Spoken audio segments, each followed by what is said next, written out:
आदाब नाजरीन, मैं सबीहा तबस्सुम और आप देख रहे हैं 95 उर्दू खबरनामा। सबसे पहले पेश हैं सुर्खियां।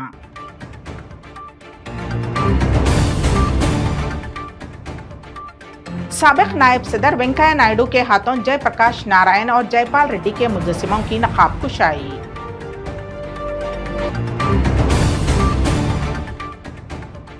रियासती चीफ सेक्रेटरी सोमेश कुमार व दिगर की ग्रुप 1 इम्तिहान के इंतजामात के सिलसिले में tele conference.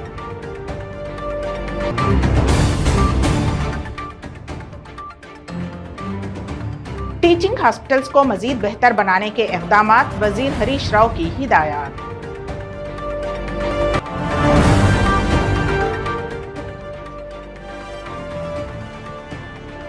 RTC cross road पर एहतजाज के दौरान हालात कशीदा। और अब खबरों की तफसील। हिंदुस्तान के साबिक नायब सदर वेंकैया नायडू ने कहा कि नौजवानों को चाहिए कि वो जयप्रकाश नारायण के नक्श कदम पर चलते हुए आगे बढ़ें। वेंकैया नायडू ने आज उजरा श्रीनिवास गौड़ और संगिरेड्डी निरंजन रेड्डी के हमरा जिले महबूबनगर के धर्मपुर में वाक़ जयप्रकाश नारायणा इंजीनियरिंग कॉलेज की सिल्वर जोबली तकारीब में शिरकत की। इस मौके पर जयप्रकाश नारायणा और साबिक मरकजी वजीर जयपाल रेड्डी के मुजस्सिमों की नकाब कुशाई अमल में लाई गई। इस मौके पर खिताब करते हुए वेंकैया नायडू ने जयप्रकाश नारायणा की सिताइश करते हुए कहा कि उन्होंने नाइंसाफियों, बेकायदगियों, बदउनवानियों के लिए मुसलसल जिद्दोजहद की है। उन्होंने कहा कि तुलबा को चाहिए कि वो मादरी जुबान के साथ साथ दूसरी जुबानों को भी सीखना चाहें और नौजवानों का ये मानना है कि वो अंग्रेजी तर्ज तालीम से ही आला ओहदे हासिल कर सकते हैं, जो कि सरासर गलत है। मादरी जुबान में तालीम हासिल करने वाले भी आला ओहदों पर फायज हो चुके हैं।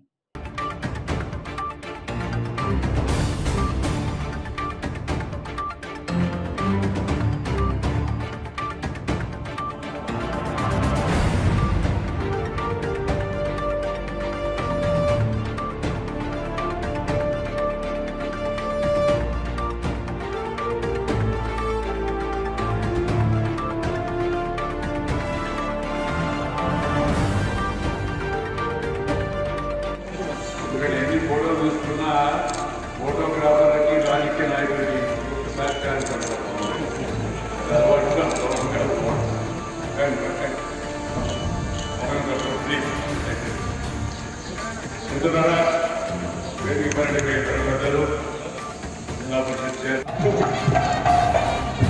The alumni, old students are requested to assemble at Saraswati Mata statue immediately.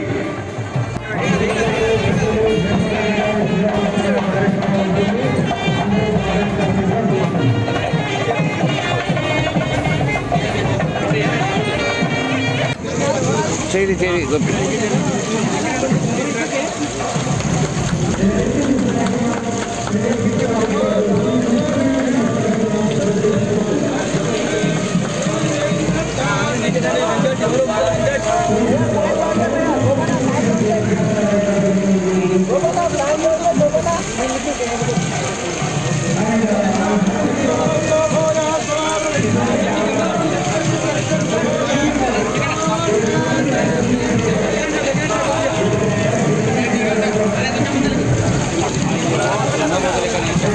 रियासती चीफ सेक्रेटरी सोमेश कुमार ने तेलंगाना पब्लिक सर्विस कमीशन के chairman doctor B Janardhan Reddy, DGP Mahender Reddy ने BRKR भवन से टेली कॉन्फ्रेंस के जरिए जिले कलेक्टर्स, पुलिस कमिश्नर्स और एसपीज के साथ ग्रुप 1 इम्तिहान के इंतजामात का जायजा लिया।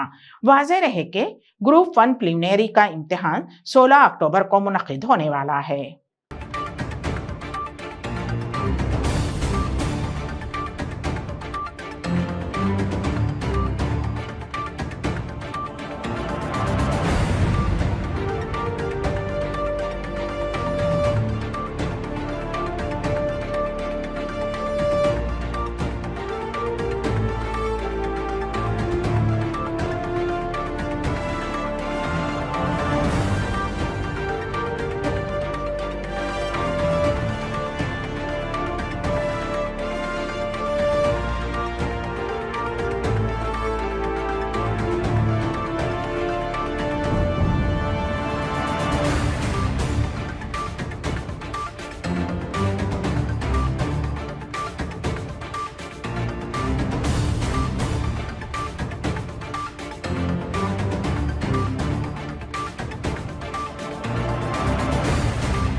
रुकने असम्बली ईटाला राजेंद्र ने कहा कि उनकी अहलिया जमुना ने वजीर आला के चंद्रशेखर राव को एक धोखेबाज शख्स करार दिया है। रुकने असम्बली ईटाला राजेंद्र ने कहा कि उनकी अहलिया ने उनसे कहा है कि चाहे कुछ हो जाए, वजीर आला के चंद्रशेखर राव के खिलाफ जो लड़ाई जारी है वो रुकनी नहीं चाहिए। जमुना ने हुजूराबाद इंतखाबात के वक्त घर घर जाकर वोट मांगे थे। अब भी वो राजगोपाल रेड्डी की हिमायत में पुलिवल्ला पहुंचकर इंतखाबी मुहिम में हिस्सा लिया।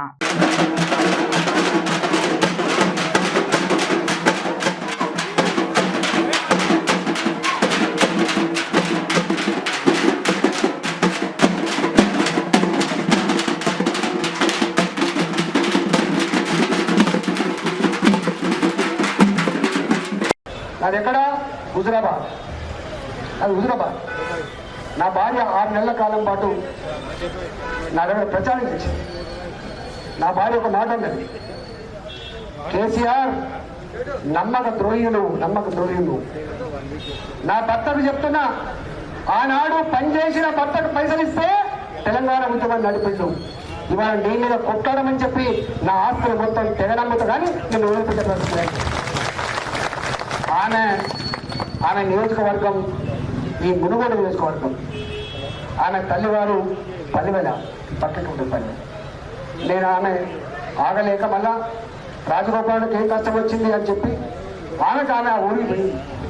ఊరందరూ పిలుచుకున్నది, అమ్మా ధర్మం తప్పదు సుమా అని చెప్పి వచ్చింది. అక్కడ ఉన్నాడు ఎమ్మెల్సీ అంటూ. ఆ ఎమ్మెల్సీ అంటాడట, ఆమెకేం పని ఇక్కడికి వచ్చిందండి. పుట్టిన గడ్డ ఆ మట్టి బిడ్డ ఊరికి రావద్దట. కానీ ఎక్కడో ఉన్నాడు వాడైతే ఊరికి వచ్చి వాడు చేసే పని ఏంటా అంటే కుమ్మరి సంఘాన్ని తాగిపోయాలి, ఎస్సీ సంఘాన్ని తాగిపోయాలి, ఎస్టీ సంఘాన్ని తాగిపోయాలి. అరే కొడుకా, కబడ్డారు నా కొడుకులారా, మా ఊళ్ళో వచ్చి మమ్మల్ని రాకుండా చేస్తాం, పోలీసు దగ్గర కేసు పెడతామని చెప్తున్నావు. కబడ్డారు నా కొడుకులారా, నాడి మసైపోతారు మీరు. నా చోటుకి వస్తే నిన్ననే ఒక కాడ ఊళ్ళో ఆ తాగిపించిన ఊళ్ళకు మనల్ని పోతే అంటారట, మీరు ఎందుకు వచ్చినా ఇక్కడికి, మీరెందుకు వచ్చినా చెప్పి నువ్వు బట్టి వచ్చినావో మేము కూడా బట్టి వచ్చినాం. నేను ఎన్నికల కమిషన్ చెప్తున్నా, అధికారులు చెప్తా ఉన్నా, స్వేచ్ఛగా అన్ని పార్టీలకు ప్రచారం చేసే అవకాశం కల్పించాలి. ఒకవేళ కనుక దాన్ని ఉల్లంఘిస్తే పరిణామాలు తీవ్రంగా ఉండే ఆస్కారం ఉంది. కేసీఆర్ అంటాడు రాచరికం లెక్క 50 ఏళ్ళ కోసం రాలే. కేసీఆర్కి అధికారం కట్టబెట్టింది 2023 వరకే. ఇంకో ఉంటే గింటే సంవత్సరం వరకు మాత్రం ఉంటాడు. కేసీఆర్ చెప్పిన పని చేసే బానిసలారా, కేసీఆర్ కేసు పెట్టే పోలీసులారా, రేపు కబడ్డారని చెప్పి హెచ్చరిస్తా ఉన్నా. మర్యాద చెప్తున్నాం, మా వాళ్ళు సెల్ ఫోన్లు ఉన్నాయి మా వాళ్ళ దగ్గర. మీరు ఏం మాట్లాడుతున్నారో ఏం చేస్తున్నారో సెల్ ఫోన్లలో రికార్డు చేస్తాం. మెర్సిలెస్ గా మేము తప్పకుండా కాంప్లైంట్ చేస్తాం. 2023 తర్వాత భారతీయ జనతా పార్టీ అధికారంలోకి వస్తుంది. మీ పడతామని చెప్పి హెచ్చరిస్తా ఉన్నా. ఇవాళ మునుగోడు గడ్డ మీద భారతీయ జనతా పార్టీ రాజగోపాల్ గారి నాయకత్వంలో మేము ఎన్నికలలో ఎవరి జోలికి పోకుండా మీరు పైసలు నమ్ముకున్నాను కొడుక, మీరు మద్యం నమ్ముకున్నాను, మీకు ధర్మం లేదు, న్యాయం లేదు, మీకు దమ్ముంటే రా మునుగోడు చౌరస్తాలో మీరు మాట్లాడదాం, మేము మాట్లాడుకుందాం, చేర్చుకున్నాం. కానీ పిచ్చి వేషాలు వేసి ఇబ్బంది పెట్టే ప్రయత్నం చేస్తే హుజురాబాద్ ఏం జరిగింది? గొల్ల కుర్మలకు పైసలు ఇచ్చింది, గొల్ల కోసం తంత్ర కోసం బంద్ ఇచ్చిండు. मुनगोडू असम्बली हल्के के जिमनी इंतखाबी मुहिम में वजीर इंदिरा करण रेड्डी ने हिस्सा लिया। सरवेल गांव में पैदल दौरा करते हुए उन्होंने तेलंगाना राष्ट्र समिति के 8 साला दौरे इख्तिदार में इख्तियार करदा तरक्याती इक़दामात के सिलसिले में अवाम को वाकिफ करवाया। इस मौके पर उनके हमरा दीगर कायदीन भी मौजूद थे। इन सबका मुकामी अवाम ने शानदार इस्तकबाल किया।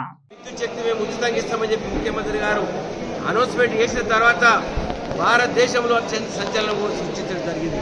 ఇలా బీఆర్ఎస్ పార్టీ పెట్టడము ఇక కూడా మరి మేము మా పక్కకే మహారాష్ట్ర ఉంటుంది, ధర్మాబాదు, అక్కడ ఉన్నటువంటి గ్రామం నుంచి నియోజకవర్గం నుంచి 25 మంది సర్పంచులు బీఆర్ఎస్ పార్టీలో కలుస్తున్నామని చెప్పి వాళ్ళు డిక్లేర్ చేసుకోవడం జరిగింది.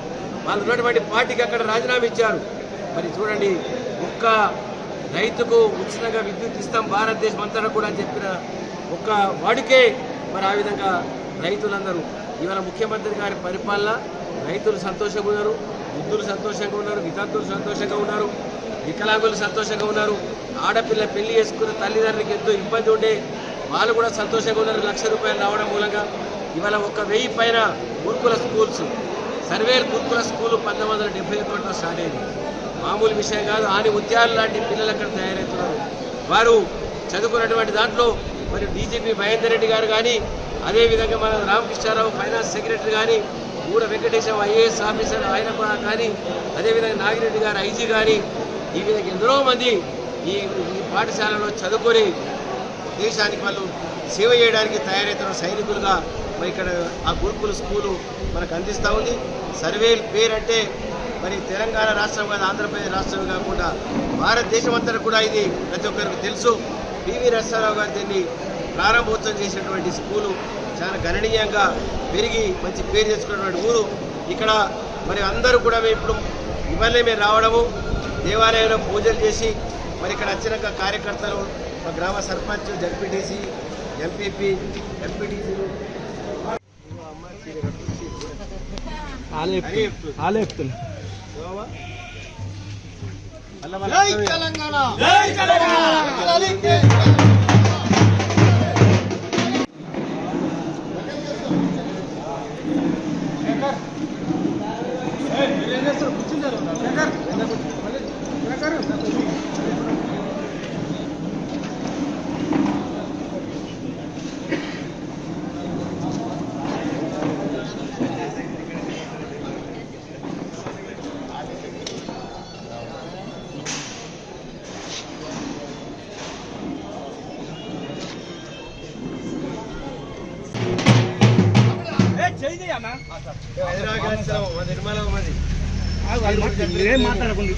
దేని గురించి వచ్చినాము, ఓట్ల గురించి.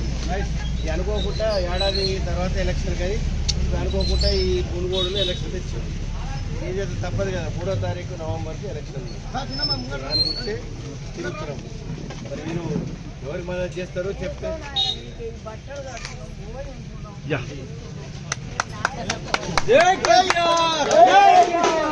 న్యాయం తప్పం. సువా తల్లి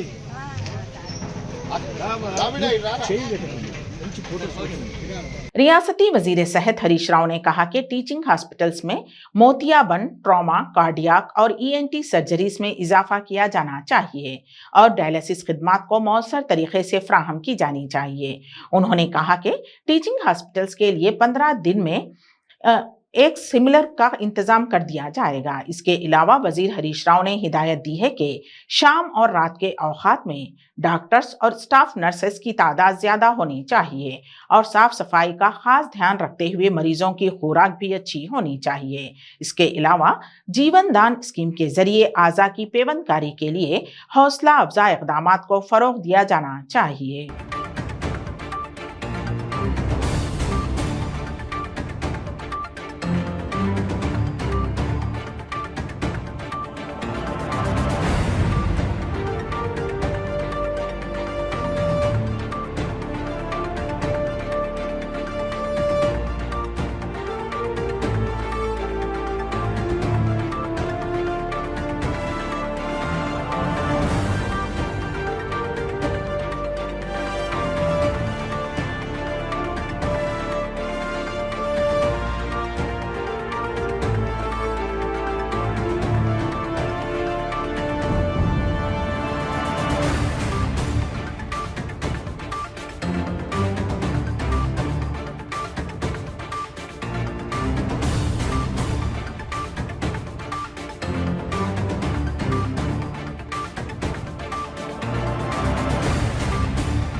वाईएसआर तेलंगाना पार्टी की क़यादत में हल्के जुक्कल के निजाम सागर मंडल में बेरोजगारी के मसले को लेकर हड़ताल की गई।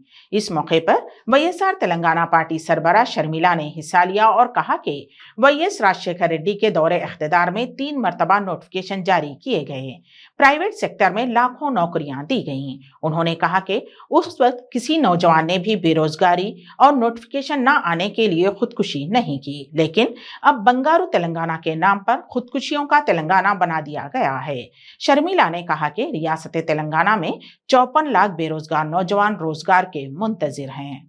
I am here today in Delhi to highlight one particular problem, to throw light on one particular issue.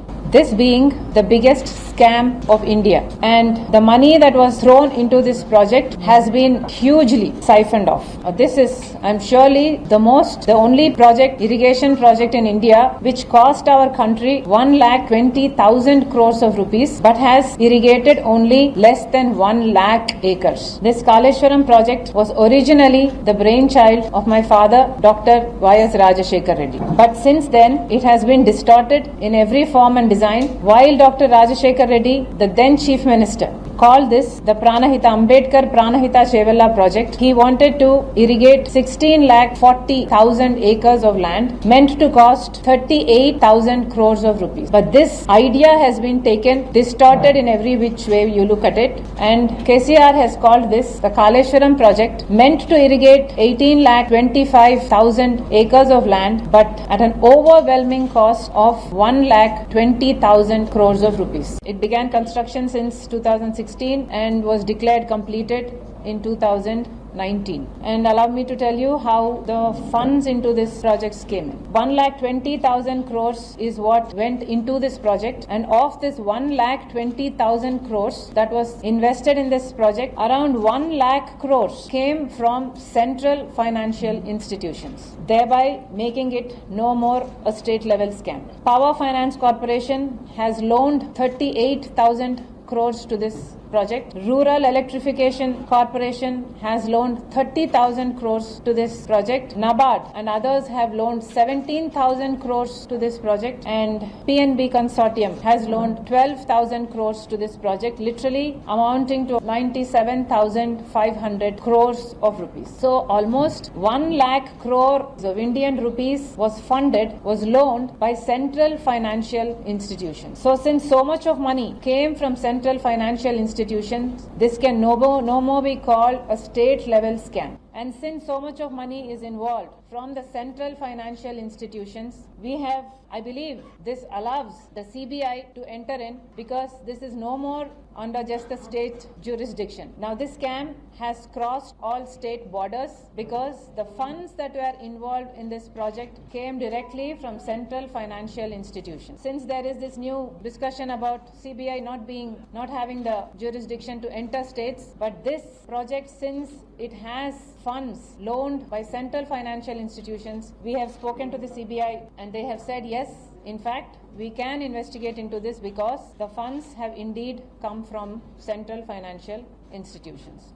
आए दिन खुदकुशी की वाकयात में इजाफा ही होता जा रहा है। हैदराबाद के मैलार देवपल्ली पुलिस स्टेशन हदूद के शास्त्रीपुरम किंग कॉलोनी में 45 साला शख्स ने पेट्रोल छिड़ककर आग लगा ली। पुलिस ने केस दर्ज करते हुए तहकीकात का आगाज कर दिया है।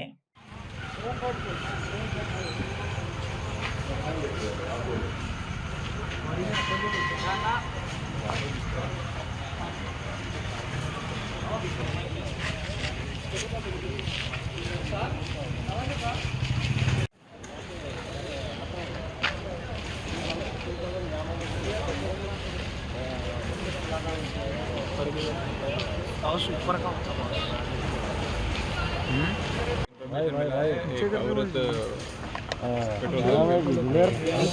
मर गया, सुसाइड कर दिया बोल के आके पूरा इन्वेस्टिगेशन कर रहा हूँ। वहाँ ये ब्लू स्टीम आया था और सीसी कैमरा भी देख रहे हैं, के ऊपर इन्वेस्टिगेशन चल रहा है। क्या नाम है सर लेडी का? लिखा है। एज क्या रहती है सर? एज उम्र रहता है 45 to 50। कुछ पर्सनली इससे पहले कुछ लड़ाई झगड़ा था, कुछ चल रहा था बोल के? का थोड़ा प्रॉब्लम है। 2 महीने से चल रहा बोल के वो बहुत दिन से चल रहा है। कल दोपहर को उनका बच्चा भी बाहर निकल गया, तो उनके ऊपर तो इन्वेस्टिगेशन चल रहा है। पीएस में भी कुछ इन्होंने केस चल रहा है बोल के मालूम आता है? नहीं, कोई नहीं अभी। अभी बॉडी कंडीशन क्या है, मतलब पूरा टोटली बने सब? आज जल गया। ठीक है, ओके सर, थैंक यू। बाद में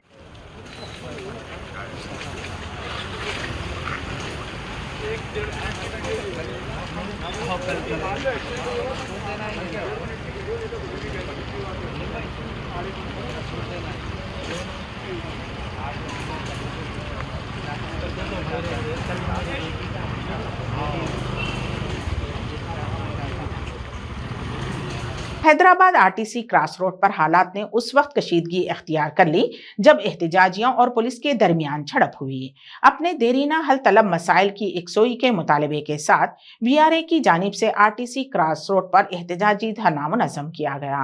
इस दरमियान पुलिस और एहतजाजियों के दरमियान झड़प हुई। पुलिस की जानिब से वीआरएस पर लाठीचार्ज किया गया और उन्हें हिरासत में लिया गया।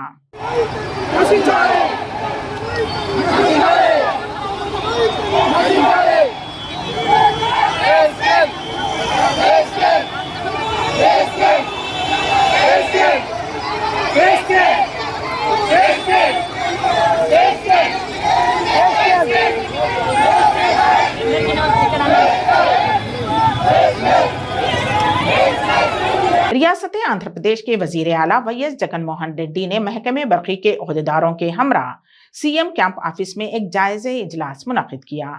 इस मौके पर ओहदेदारों ने वजीर आला वैएस जगनमोहन रेड्डी के अहकामात के मुताबिक एसएलडीसी में बिजली की तलब, खरीदारी, सरबराह की जाने वाली बरखी और उनकी कीमतों से मुताल्लिक डेटा एनालिटिक्स तरतीब दी गई। बरखी की खरीदी की कीमत को कम करने के लिए ये बहुत मुफीद है। ओहदेदारों ने कहा कि वक्त पर ट्रांसफार्मर्स की दुरुस्त करते हुए बिला वक्फे किसानों को बरखी सरबराह की जा रही है।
साबिक वजीर व रुकने असम्बली के नानी ने तेलंगाना के वजीर आला के चंद्रशेखर राव की कौमी पार्टी बीआरएस पर तबसरा किया और कहा कि वजीर आला के चंद्रशेखर राव जो पहले ही 2 मरतबा वजीर आला की हैसियत से खिदमत अंजाम दे चुके हैं, अब वजीर आजम बनने के ख्वाब देख रहे हैं।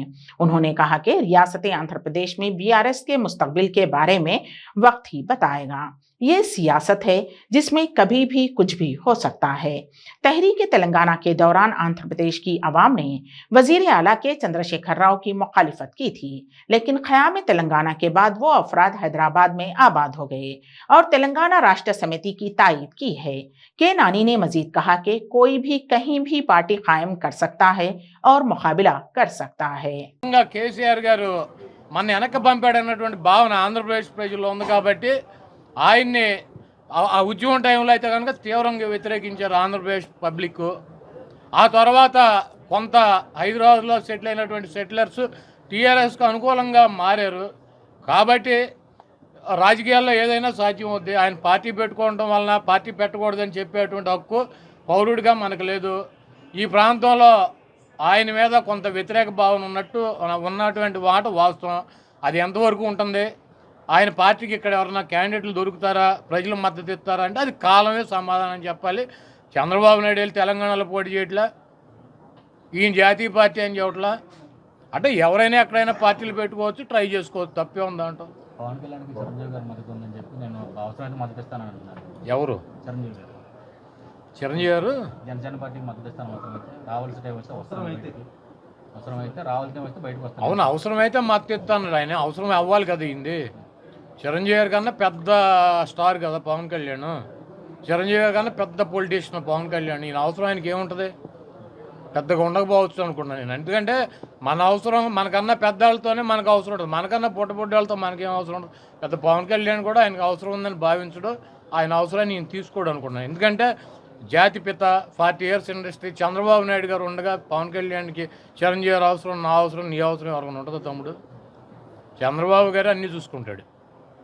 ఎన్టీఆర్ హెల్త్ యూనివర్సిటీకి పేరు తీస్తారని చెప్పి రిలే నిరాకరణ కూడా చేస్తున్నారు. దాని గురించి ఇంతవరకు మీరు ఏమీ మాట్లాడారు? ఇప్పుడు ఎన్టీఆర్ హెల్త్ యూనివర్సిటీ తీసుకున్నందుకు నిరాహార దీక్షలు చేసే వాళ్ళకు నా విన్నపం, నా సూచన, లేకపోతే నా హెచ్చరిక, ఫస్ట్ ఎన్టీఆర్ పార్టీ లాక్కున్న నా కొడుకుని తప్పించాలని ఫస్ట్ నిరాహార దీక్షలు చేయమనండి. ఎన్టీఆర్ ముఖ్యమంత్రి పదవి తీసుకున్నాడిని మట్టు పెట్టాలి, వాడిని పార్టీలోంచి తరిమేయాలని చెప్పి ఫస్ట్ రిలే నిరాహార దీక్షలు చేయమనండి. ఎన్టీఆర్కి ఫుడ్ పెట్టని నా కొడుకులు ఆయన బొమ్మ పెట్టుకుని ఇంకా సిగ్గు లేకుండా తిరుగుతున్నారు. కాబట్టి అటువంటి వాళ్ళు ఎన్టీఆర్కి అన్నం పెట్టని నా కొడుకు అన్న క్యాంటీన్లు అని చెప్పి రాష్ట్రం అంతా భోజనాలు పెడుతున్నటువంటి దొంగల్ని ఈ రాష్ట్రం నుంచి తరిమి కొడతాకి ముందు నిరాహార దీక్షలు చేయమని చెప్పండి.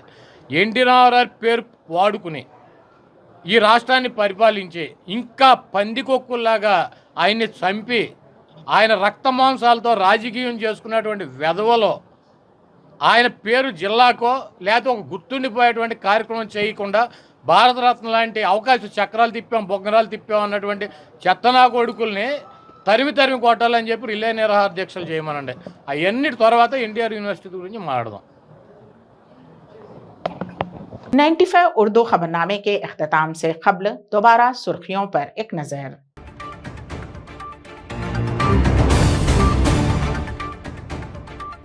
साबिक नायब सदर वेंकैया नायडू के हाथों जयप्रकाश नारायण और जयपाल रेड्डी के मुजस्सिमों की नकाब कुशाई।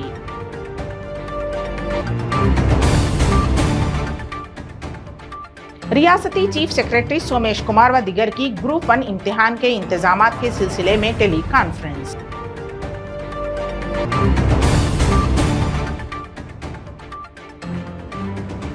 टीचिंग हॉस्पिटल्स को मजीद बेहतर बनाने के इक़दामात, वजीर हरीश राव की हिदायत।